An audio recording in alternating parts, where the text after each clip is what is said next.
तो दोस्तों अनफॉर्चुनेटली कोविड-19 की वजह से इस बार आईपीएल आईसीसी के बचे मुकाबले अब यहां पर भारत की बजाय इसी साल सितंबर अक्टूबर के महीने में वापस से यूएई के देश में खेला जाने वाला है। और जैसे कि हम लोगों को पता ही है कि यहां पर भारत की पिच की कंडीशन के मुकाबले यूएई पिच का कंडीशन काफ़ी ही ज़्यादा अलग टाइप का होता है। तो इसी वजह से आज मैं आप लोगों को यूएई पिच की कंडीशन के हिसाब से आईपीएल 2021 के लिए यहाँ पर टीम कोलकाता नाइट राइडर्स का स्ट्रेंथ और वीकनेसेस जो है इस वीडियो में एकदम डिटेल में बताने वाला हूँ। तो ऐसे में चलिए बिना वक्त गवाए वीडियो को शुरू करते हैं और सबसे पहले बात करते हैं अभी तक आईपीएल आईसीसी के अंदर केकेआर टीम के द्वारा किए गए प्रदर्शन की। तो अभी तक इस बार हम लोगों को ऑन मॉर्गन की कप्तानी में आईपीएल आईसीसी के अंदर भारतीय पिचेस में तो केकेआर टीम से काफ़ी ख़राब प्रदर्शन देखने को मिला है। जी हाँ, जहाँ पर अभी तक आईपीएल आईसीसी के अंदर खेले गए 7 में से ये टीम 5 मुकाबले हार चुकी है, जबकि इस टीम को अभी तक अपने 2 ही आईपीएल मैचेस में जीत मिली है। And guys that is why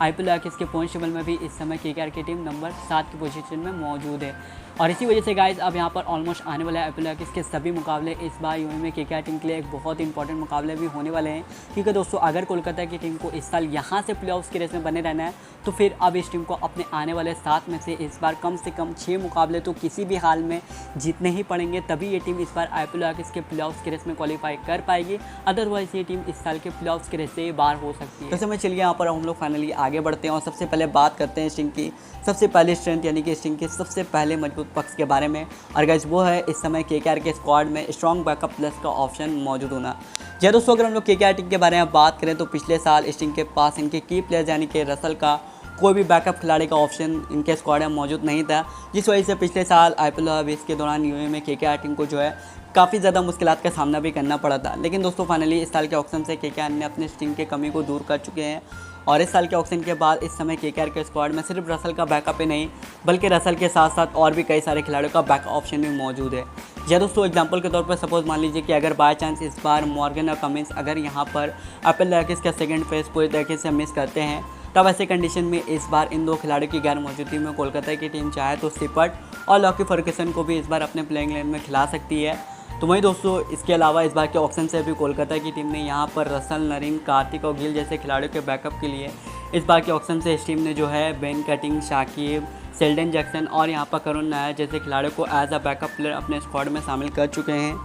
तो वहीं दोस्तों इन प्लस के अलावा इस समय केकेआर के पास इनके स्क्वाड में और भी कई सारे खिलाड़ी एज अ बैकअप ऑप्शन मौजूद है। एंड दोस्तों कहीं ना कहीं ये चीज़ इस बार यूएई में केकेआर टीम के लिए ज़रूर से एक प्लस पॉइंट साबित हो सकती है। उसके बाद दोस्तों इस लिस्ट में केकेआर टीम का दूसरा सबसे बड़ा स्ट्रेंथ है इस टीम का खतरनाक बॉलिंग डिपार्टमेंट। जी हाँ दोस्तों, अब क्योंकि इस साल आईपीएल आईसीसी के बचे मुकाबले यूएई के सरजमीं पर खेला जाने वाला है, जहाँ के पिचेस दोस्तों अक्सर हम लोगों को बहुत ही ज़्यादा हार्ड टाइप के देखने को मिलते हैं। तो इसी वजह से यहाँ पर काफ़ी सारे लोगों का ऐसा ही मानना है कि अक्सर यूएई के पिचेस जो है शुरुआत में अमूमन फास्ट बॉलर्स को बहुत ज़्यादा मदद देती है। लेकिन आपको बता दें कि यहाँ पर जैसे जैसे टूर्नामेंट आगे बढ़ेगा तो वैसे बच्चे पिचेस पुराने होते जाएंगे और खुलते जाएंगे। तो इसी वजह से बाद में आगे चलकर यूएई के जो पिचेस है वो फास्ट बॉलर्स के साथ साथ स्पिनर्स को भी काफ़ी ज़्यादा मदद देती है। एंड अगर हम केकेआर टीम के बारे में बात करें तो इवन पिछले आईपीएल एडिशन के अंदर भी यूएई जैसे पिच पर कोलकाता टीम के ज़्यादातर गेंदबाजों ने जो है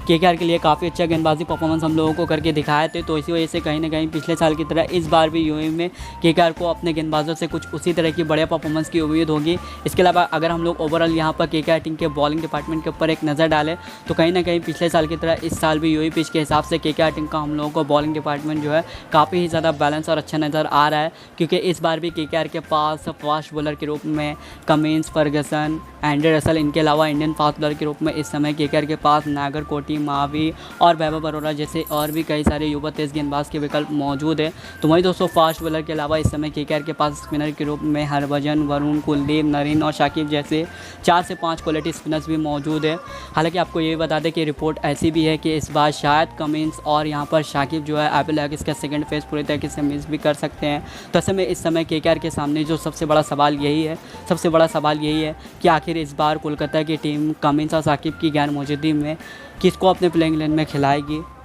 उसके बाद गाइज अब अगर हम लोग इस लिस्ट में केकेआर टीम के तीसरी और आखिरी बड़े स्ट्रेंथ के बारे में बात करें तो गाइज वो है इस टीम के मैच में प्लेयर। जी हाँ, इस समय केकेआर के पास एक नहीं बल्कि रसल, वरुण, कार्तिक और फर्गसन जैसे और भी कई सारे मैच में खिलाड़ी मौजूद हैं जो कि दोस्तों यहाँ पर किसी भी मैच को अपने अकेले के दम पर जिताने की काबिलियत रखते हैं। स्पेशली अगर हम बात करें रसल की तो पिछले साल यूएई जैसे कंडीशन में ज़रूर रसल जो है केकेआर के लिए पूरी तरह से फ्लॉप साबित हो गए थे। लेकिन आपको बता दें कि ये एक ऐसे खिलाड़ी हैं जो कि दोस्तों खासकर यूएई जैसे पिच से बहुत ही अच्छी तरीके से वाकिफ़ है और अभी फिलहाल इनके पास यूवी जैसे कंडीशन में खेलने को लेकर भी काफ़ी अच्छा खासा एक्सपीरियंस मौजूद है, क्योंकि दोस्तों यहाँ पर रसल पहले भी आईपीएल के अलावा काफ़ी सारे टूर्नामेंट्स और T20 मैचेस वगैरह ऑलरेडी यूवी जैसे कंडीशन में पहले भी खेल चुके हैं और अभी हाल फिलहाल में इस समय ये पूरी तरीके से फिट भी है। इसके अलावा अभी रिसेंट टाइम में ये काफ़ी अच्छे फॉर्म से भी गुजर रहे हैं, तो ऐसे में कहीं ना कहीं पिछले साल की तरह इस साल भी यूवी में केकेआर को रसल से एक बढ़िया परफॉर्मेंस की उम्मीद होगी। तो वहीं रसल के अलावा अब अगर हम यहाँ पर वरुण फर्गसन के बारे में बात करें तो पिछले साल यूवी जैसे कंडीशन में हम लोगों को वरुण का आंकड़ा भी काफ़ी ज़बरदस्त देखने को मिला था। तो वहीं वरुण के साथ साथ पिछले साल यूवी जैसे कंडीशन में कुछ मैचेस के अंदर जो है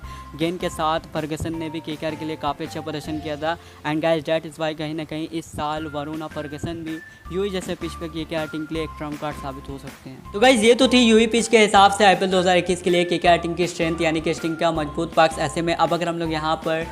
केकेआर टीम के वीकनेसेस यानी कि इस टीम के कमज़ोर पक्ष के बारे में बात करें तो इस साल आईपीएल 2021 का सेकंड फेज़ यूवी में शिफ्ट होने की वजह से इस समय केकेआर टीम के सामने जो सबसे पहली बड़ी समस्या आ चुकी है वो है दोस्तों इस टीम के फॉरेन प्लेयर्स के अवेलेबिलिटी के रिगार्डिंग, यानी कि दोस्तों इस टीम के विदेशी खिलाड़ी की उपलब्धि को लेकर। जैसे कि आप लोगों को पता ही है कि इस साल बांग्लादेश और इंग्लैंड जैसे कुछ देशों के बड़े बड़े विदेशी खिलाड़ी जो है आईपीएल 2021 का सेकंड फेज़ अपने इंटरनेशनल सीरीज़ की वजह से इस बार पूरी तरीके से मिस करने वाले हैं। और अगर हम लोग केकेआर की बात करें तो इस बार इस टीम की तरफ से इनके कप्तान मॉर्गन, पैट कमिंस और साकिब ये तीनों ही ऐसे खिलाड़ी हैं जो कि इस बार आईपीएल 2021 के सेकंड फेज़ के दौरान इस बार यूवी में अवेलेबल नहीं रहेंगे, यानी कि ये तीन खिलाड़ी भी इस बार आईपीएल 2021 के बचे मुकाबले पूरी तरीके से मिस करने वाले हैं, जो कि दोस्तों यहाँ पर केकेआर टीम के लिए कहीं ना कहीं एक बहुत ही बड़ी दिक्कत वाली बात है। क्योंकि दोस्तों जब इस बार केकेआर टीम के ये तीनों ही खिलाड़ी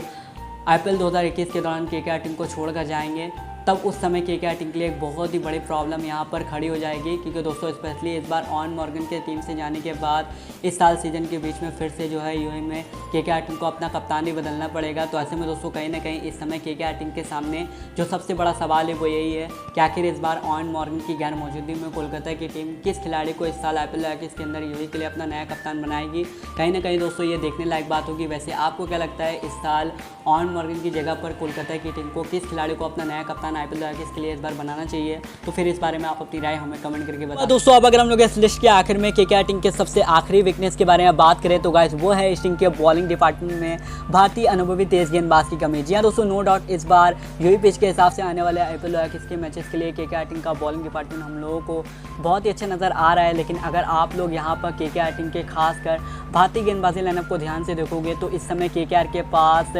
इंडियन फास्ट बॉलर के रूप में मावी, नागरकोटी, प्रसिद्ध कृष्णा और वैभव जैसे जितने भी गेंदबाज मौजूद है तो दोस्तों कहीं ना कहीं ये सभी केकेआर टीम के एक युवा भारतीय गेंदबाज है। और अभी इन सभी गेंदबाज के पास आईपीएल और कहीं ना कहीं इंटरनेशनल मैचेस को लेकर उतना अच्छा खासा एक्सपीरियंस मौजूद नहीं है। तो इसी वजह से दोस्तों कहीं ना कहीं अभी भी केकेआर टीम के बॉलिंग डिपार्टमेंट में हम लोगों को एकाक भारतीय अनुभवी तेज गेंदबाज की कमी नज़र आ रही है। And guys that is why कहीं ना कहीं मुझे भी ऐसा लगता है कि इस बार यूवी जैसे कंडीशन में ज़रूर से कोलकाता की टीम को भी अपने प्लेइंग लेन में यहाँ पर एकाक भारतीय अनुभवी तेज गेंदबाज की कमी ज़रूर से इस बार खलने वाली है। तो ऐसे में गाइस ओवरऑल यही था यूवी पिच की कंडीशन के हिसाब से आईपीएल 2021 के लिए केकेआर टीम की फुल स्ट्रेंथ एंड वीकनेसेस। ऐसे में अगर आज के वीडियो आपको पसंद आया होगा तो प्लीज़ आप इस वीडियो को लाइक कर देना। वहीं अगर आप चैनल पर नए हो तो चैनल को भी सब्सक्राइब करके बेल आइकन प्रेस कर देना।